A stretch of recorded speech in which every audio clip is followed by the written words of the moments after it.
Aquarians, let's see कि 2 अप्रैल 2024 के लिए डिवाइन मैसेज, आर्क एंजल का मैसेज आपके लिए क्या है। आज आर्क एंजल्स आपको क्या बताना चाहते हैं आपके दिन के बारे में। आज का डेली बेस्ट कलर या परफेक्ट कलर क्या हो सकता है, आज के नंबर्स क्या हैं, लेट्स सी। सो आज हम बात करेंगे 2 अप्रैल 2024 की। 2 अप्रैल 2024 के लिए आर्क एंजल्स क्या मैसेज दे रहे हैं हमें for Kumbh Rashi. Please divine, please universe, please spirit guides, please give me the accurate messages which are in our higher goods. Thank you.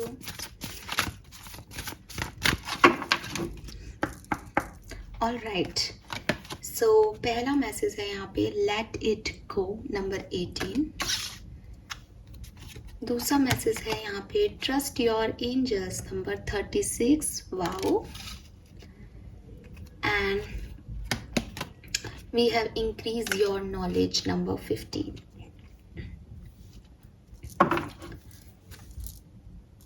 और बॉटम में है put your creative energy into action. Fine. So आप में से काफी लोगों की as 36, 35, 31, 38 हो सकती है। 35, 36, 37, 38, ठीक है, 31 भी हो सकती है। एंड कुछ नंबर्स जो मुझे सिग्निफिकेंट दिख रहे हैं आज के दिन के लिए वो हैं नंबर 9, नंबर 7 और नंबर 6। 999 की एनर्जी आ रही है। सो समथिंग अबाउट पास्ट, तो हो सकता है आप में से काफ़ी लोग अपने पास्ट में अटके हुए हैं, या आज के दिन आप अपने पास्ट को याद करें, किसी पास्ट की मेमोरीज को, किसी पर्सन को आपको याद आए आज के दिन, ऐसा कुछ हो सकता है। गाइडेंस और मैसेजेस से पहले अगर हम आज के कलर के बारे में बात करें तो मुझे रेड कलर दिखता है। आज के लिए रेड कलर पहने, और इसी के साथ जो रेड और पिंक, डार्क पिंक, रानी बोलते हैं शायद डार्क पिंक को, हाँ। सो रानी कलर और रेड कलर आपके लिए अच्छा रहेगा। और जो मैं देख रही हूँ वो ये कि रूट चक्रा का मेडिटेशन करें आप लोग आज के दिन, रूट चक्रा का। बिकॉज ट्रस्ट योर एंजल में उसको उसके एंजल्स दिखाई दे रहे हैं, तो आज के दिन आपको बहुत सारे साइंस मिलेंगे। अगर आपका रूट चक्रा ब्लॉक है बाय चांस या इनएक्टिव है तो आप लोग वो साइन समझ नहीं पाओगे, क्योंकि वो फियर और ऑब्स्टिकल्स क्रिएट कर देता है। तो वो साइंस जो यूनिवर्स और एंजल्स आज आपको देना चाहते हैं वो आपको मिले, उसके लिए ज़रूरी है कि आप मेडिटेशन पहले से ही करके रखें और एक्टिव मोड पे रहें। नाउ आज के दिन के लिए मैसेज क्या है। सी, सबसे पहला कार्ड है लेट इट गो। आर्कएंजल्स कह रहे हैं this situation no longer serves you, allow me to serve your energetic connection to the past so you can embrace the future. So universe और आर्कएंजल्स आपको मैसेज दे रहे हैं कि आप किसी एक ऐसी सिचुएशन में अटके हुए हो, अटका हुआ बोल रही हूँ, मीन्स कि वो प्रेजेंट टाइम की सिचुएशन नहीं है, या वो कोई एक्शन रिएक्शन की सिचुएशन नहीं है। ये ऐसी सिचुएशन है जिसमें आप दे रहे हो, you are a giver, but आपको कुछ मिल नहीं रहा उस सिचुएशन में। तो आपके लिए कुछ जिनसे ये रेजोनेट हो रहा है, सिर्फ वही लोग इस चीज़ को ले सकते हैं कि सबके लिए सिर्फ करते जाना और बदले में कुछ ना मिलना, ये कहीं ना कहीं आपकी एनर्जी को थका देगा। तो आप आर्कएंजल्स को अलाउ करो, आप अपनी तरफ से उस चीज़ को रिलीज कर दो, उस चीज़ को लेट गो कर दो। ठीक है, मैं इस चीज़ में अब आगे नहीं बढ़ूंगा या बढ़ूंगी, और फिर उनके ऊपर छोड़ दो कि वो कैसे आपका फ्यूचर प्लान कर रहे हैं, उस चीज़ के साथ या उस चीज़ के अलावा, क्योंकि आप नहीं जानते कि वो चीज़ आपके भविष्य में लिखी गई है या नहीं।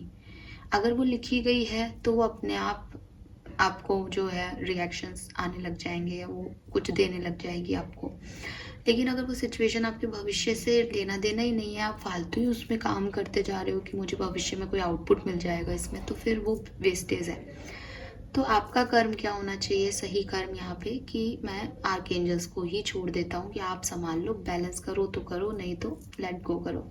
बट ये आपके मन से आना चाहिए। मेरे कहने पे आप एक दिन ये सोचो हाँ मैं ध्यान नहीं दूंगा इस तरफ, फिर कल से वही याद आ रही है, फिर वही उसी सिचुएशन में आगे बढ़ रहे हो, सोच रहे हो शायद आउटकम आ जाए। तो ये लेट गो करने का सही मतलब ये नहीं है।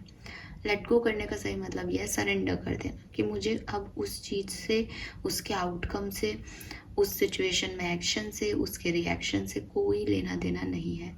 वो होता है तब भी लेना देना नहीं है, वो नहीं होता है तब भी लेना देना नहीं है। इसे कहते हैं लेट गो करना।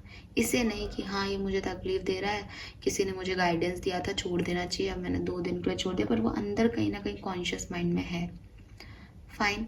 दूसरा मैसेज है ट्रस्ट योर एंजल्स। तो ये इसी के साथ का मैसेज है, क्योंकि इस कार्ड में लिख भी रखा है let go of your expectation of how your dream will come true.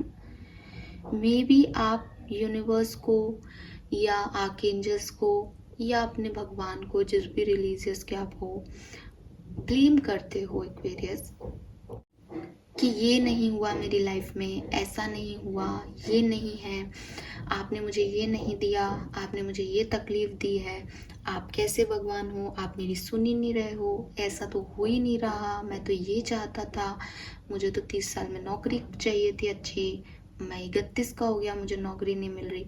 इस तरह से कुछ चीज़ों में आप ब्लेम करते होंगे या आपके मन में ऐसी बातें आती होंगी। क्यों? क्योंकि आप यूनिवर्स के प्लान को नहीं समझते।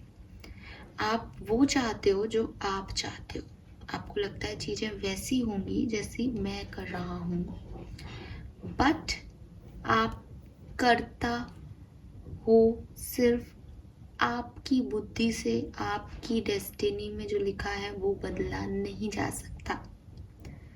तो आप जो है अपने कर्मों से मुक्ति नहीं पा सकते, आप अपने भविष्य को बदल नहीं सकते, आप अपनी डेस्टिनी में कुछ नया लिख नहीं सकते। जो रिटर्न है वो तो मिलेगा ही मिलेगा। तो आपको चाहिए कि आप यूनिवर्स के प्लान पे, भाई उन्होंने अगर आपको इस प्लैनेट पे भेजा है, आपको इंसान का जन्म दिया है, तो उसने आपके लिए कुछ प्लानिंग कर रखी है। मे बी वो प्लानिंग तकलीफ़ों से ही होके गुजरती हो, क्योंकि आपका पास्ट लाइफ का जो कर्मा है वो यही है। मे बी वो प्लानिंग आपको आज तकलीफ में दिख रही है, कल बहुत अच्छी हो जाए, क्योंकि आपके पास लाइफ के कुछ कर्मा है जिन्हें आप भुगतोगे, वो ठीक हो जाएंगे और सही हो जाएंगे। मे बी आपने अच्छा ही देखा है, अब आपकी लाइफ में कुछ बुरा हो रहा है, तो ये भी आपके कुछ कर्मा शेष हैं वो हो रहे हैं। आप चाहो कि नहीं मुझे हमेशा अच्छा मिलता रहे, मैं हमेशा खुश रहूं, किसी भी इंसान के लिए, सिर्फ आपके लिए नहीं, मेरे लिए, किसी और थर्ड पर्सन के लिए ये पॉसिबल नहीं है। हर व्यक्ति की लाइफ में सुख दुख और सब आते रहते हैं, और आपने ये देखा होगा कि कुछ लोग दुख में दुखी होते हैं, कुछ लोग दुख को भी हंस के लाइक ठीक है ये मेरा बुरा समय, कोई बात नहीं, निकल जाएगा। तो आप उनसे पूछोगे कि यार तुम्हारी ज़िंदगी में बुरा क्या था, बुरा फेज़ क्या था, कि ऐसा कोई ख़ास बुरा समय कभी आया नहीं। और आप उनकी जर्नी देखोगे, अरे बाप रे, अपने घर वालों से कभी पूछना, फादर मदर से, तो वो कहेंगे नहीं नहीं, मम्मियाँ तो फिर भी कभी कभी शिकायत करती। मुझे लगता है ये मेल्स जो कैरेक्टर होते हैं वो भी पुराने ज़माने के, आजकल के मेल्स को तो मैंने रोता देखा है, बट जो वो बड़े वाले मेल्स होते हैं ना, बड़े हो गए जो अभी समझदार मेच्योर, वो लोग नहीं ना तो रोते हैं ना कुछ आपको रिएक्शन देते हैं, एकदम सहज स्वभाव के कि हाँ ठीक है। और उन्होंने अपनी लाइफ में सच में बहुत सारी प्रॉब्लम्स देखी हैं। तो वो चीज़ है कि उनके लिए वो एक्सपेक्टेशंस जो हैं वो ख़त्म हो गई हैं, उनको यूनिवर्स ने इतना ट्रेंड कर दिया है कि समय जो है वो बदलता रहता है, अच्छा बुरा। तो वो चीज़ आपको समझनी होगी, अपनी एंजल्स पे आपको ट्रस्ट करना सीखना पड़ेगा।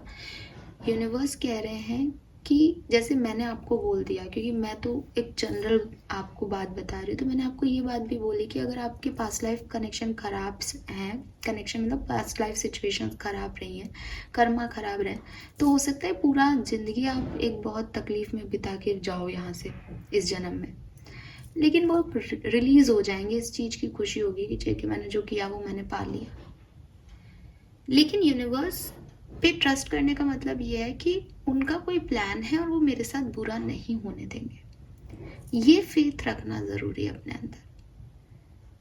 तो अगर आप बहुत डिमोटिवेटेड हो तो आप इस चीज़ को समझो कि वो आपके साथ बुरा नहीं होने देंगे, उनके पास भी कोई प्लान है, उन्हें अपने प्लान के हिसाब से आपके लिए करने दो प्रयत्न। और अगर आप बहुत बोल्ड हो, बहुत सच्चाई को स्वीकार कर सकते हो, मेरी तरह स्पिरिचुअल जर्नी में हो कि बहुत कुछ देख लिया अब क्या ही बचा है, तो इट इज़ लाइक कि ठीक है, बुरा ही लिखा के लाए हैं, कुछ कार्मिक है जो रिलीज़ करना है, यहाँ आए हैं, उसको क्लियर करेंगे और चले जाएंगे।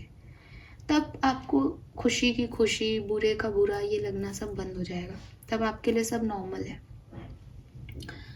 Then we have increase your knowledge. Universe कह रहे हैं कि सिर्फ बातें करने से, अपॉर्चुनिटीज़ की तरफ भागने से और भगवान से मांगने से या कोई रीडिंग देखने से किसी भी तरीके से चीज़ें इम्प्रूव नहीं होती। चीज़ें इम्प्रूव होती है जब आप किसी भी सिचुएशन के बारे में डीप नॉलेज ले लो। अगर आप पढ़ रहे हो तो आप बहुत अच्छे से पढ़ लो, तो आपकी सिचुएशन इम्प्रूव हो सकती है। जो लोग कहते हैं ना पढ़ाई इंपॉर्टेंट है, वो ऐसे ही नहीं कहते। उनका पढ़ाई का मतलब ये है कि अगर आपकी लाइफ में कोई टॉक्सिक सिचुएशन भी चल रही है तो सामने वाले की, अपनी पड़ोसियों की, जो लोग उनमें इन्वॉल्व हैं उनकी, उन सब के बारे में गहन अध्ययन कर लो। लेकिन हमारा जो है बिगर पिक्चर है ही नहीं सिचुएशन को देखने का। हम कहाँ तक देखते हैं, इसने ऐसा कह दिया, गया है, बस इसने ऐसा कह दिया, ये हमारी थॉट प्रोसेस रहती है। इसने मुझे ऐसा कैसे कह दिया, इसने मुझे कैसे छोड़ दिया, इसने मेरे साथ ये क्यों कर दिया। हम बस इतना सोचते हैं, उसी में घूमते जाते हैं। वही हमारी लाइफ का दुख है। लेकिन लाइफ का दुख इतना सा हो सकता है कि आप खुद सोचो, इतनी बड़ी लाइफ है। तो अगर हम ये देखें कि उसने ऐसा क्यों कहा, वो किस सिचुएशन में थे उस समय जब उसने ये चीज़ कही, उसने हमें क्यों छोड़ा, किन के लिए छोड़ा, उन लोगों में क्या ऐसी पावर थी जो हम में नहीं है। तो ये सारी चीज़ों की जो परसेप्शन है आपका, जो सोच है आपकी, वो बिल्कुल चेंज हो जाएगी। या तो ये ऐसा हो जाएगा कि अरे इन लोगों के लिए इसने मुझको इस तरीके से हर्ट कर दिया, तो आपको पता चल जाएगा कि आदमी गड़बड़ है या औरत ही गड़बड़ है, जिसको वैल्यू ही नहीं है चीज़ों की। ये भी अपना कर्मा भुगत रहा है, ये गलत लोगों पे ट्रस्ट करेगा, ये गलत चीज़ों में जाएगा, इसका अपना जर्नी चल रहा है। तो आपके लिए पिक्चर क्लियर होती जाएगी। लेकिन अगर आप इस डीप नॉलेज पे ही नहीं जाना चाहते, आप सिर्फ यही देख रहे हो कि मेरे साथ क्या हुआ, मेरा ईगो, सेल्फ एक्वेरियस, तो आप वहीं रह जाओगे। क्योंकि हर व्यक्ति की एक कहानी चल रही है इस दुनिया में, हर व्यक्ति का अपना कर्मा निभा रहा है, कर्मा भुगत रहा है। तो जो आप देखते हो ना कि वो खुश है, कितने दिन खुश है, किस बात से खुश है, सब पे सब चीज़ें आएंगी। सो वो चीज़ आपको समझनी है। प्लस मुझे ये आज के दिन के लिए बहुत स्पेसिफिक वाइब दे रहा है, स्पेशली ये कार्ड, कि हो सकता है आज के दिन आप कोई बुक पढ़ें या सोशल साइट पे जा कर के कुछ रिसर्च देखें या कोई जॉब ढूंढें या कोई कोर्स आप ऑनलाइन करें, डिस्टेंस लर्निंग से कर रहे हों ऑलरेडी, तो वो चीज़ भी मुझे दिख रही है। तो ओवरऑल आज के दिन की अगर मैं बात करूँ तो आज का दिन दो चीज़ें आपकी लाइफ में लेके आएगा। एक तो आपका पास्ट सिचुएशन से निकलना, पास्ट सिचुएशन से मूव ऑन करना, पास्ट सिचुएशन से हील करना, ये चलता रहेगा आज के दिन में। और दूसरा कुछ सीखना, लर्निंग, वो चलेगा। तो ओवरऑल डे कैसा है, तो मैं फिर वही कहूँगी कि भाई अगर पास्ट से कोई लड़ रहा है कि पास्ट याद नहीं आया, मूव ऑन करना है, तो उसके लिए थोड़ा सा इमोशनल हो सकता है। अदरवाइज मुझे ठीक डे दिख रहा है कि आप आगे बढ़ोगे, ट्रस्ट करोगे एंड कुछ नई चीज़ों में इन्वॉल्व होंगे, नया कोशिश करोगे कि नई चीज़ों में पार्टिसिपेट कर सको। Fine, yes, so this is all for you. I hope कि ये रीडिंग आपसे रेजोनेट करेगी, आपको गाइडेंस मिले होंगे 2 अप्रैल के लिए। Thank you so much, bye bye.